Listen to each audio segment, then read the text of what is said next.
লোক তো সব সামনে একটু সামনে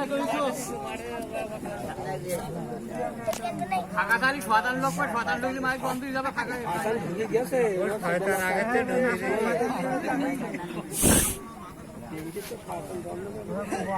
বেলা দুটোতে 57 লোক আমরা মসজিদে কথা শুনতে পারি। আমাদের তো মূল উদ্দেশ্য কথা শোনা, ঠিক না? তো আমরা মসজিদে বসলে মেহমান আসলে কথা শুনতে পারবো ইনশাআল্লাহ, ঠিক আছে? তো আমাদের চলে যাওয়ার প্রয়োজন নাই। যারা আছি দিনই কথা শুনতে আসছি, হুজুর আসতেছেন, আমরা মসজিদে সবাই বসবো ইনশাআল্লাহ। যাদের সুযোগ আছে আমাদের মসজিদে চলে যাই।